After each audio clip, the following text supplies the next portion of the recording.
So we finally got new saucepans then. We have, yes, and I have been looking for new saucepans for quite some time, and I got this set that are 30% off at Habitat at Argos at Sainsbury's, as I now call it, because they're Habitat branded, but they sell them at Argos, and Argos is now inside Sainsbury's. And 30% off I've been able to get for a total of £60, a set of 3 saucepans, which I'll get out in a moment, a milk pan, which was £8 by itself, and a large stir-fry pan. These are replacing my favourite saucepans, which I've had for a very long time, came from John Lewis, and the thing that I've been looking for, which I finally think I've found in this set, is rubber handles, drainage, non-stick and smart. Now, I know that these aren't going to last forever and you can spend a lot of money on saucepans. I do also have a stock pot by Le Creuset, but it would be very expensive to buy a whole set of those. And these get so much wear and tear that I thought that these look like they're going to do the job for the time being, and £60 for the whole set is really good.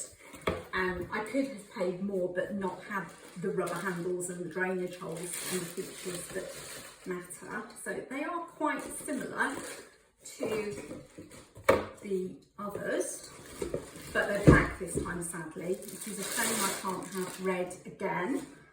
And they're nesting inside each other. I think because they're 30% off, this set has cost £59, so it would probably be nearer to 90 or 99 if it was full price.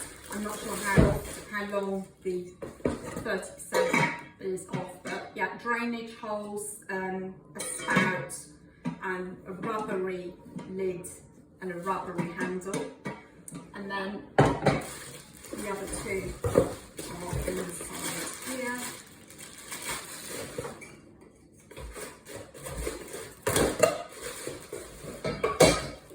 All 3 of them have got lids. The milk pan never has a lid. One go in here. And I should be able to stack them in the cupboard nicely, like this. And that's a space efficient way. So the design is very close to the old ones that I have from John Lewis, but they look smarter and not got this discoloration on, which has just bugged me for the longest time. And then with the stir-fry pan, the thing I've been looking for is, I'm not quite sure what the difference is between this and a wok, probably the flat surface, and having a handle here is really important because when the food is in, it gets quite heavy. So you can lift it on both sides. You've got a clear glass lid to be able to see what's going on inside. And there are holes to hang them up as well, if that's how you like your saucepans to be. We have hung them on hooks in the past, I think, but no space at the moment. So I'm going to let you know how I get on with them. The interior's non-stick and got a nice solid feel. The handles feel good. I don't like a hot handle with a saucepan, it's annoying. I should get on all right with these, but I'll let you know.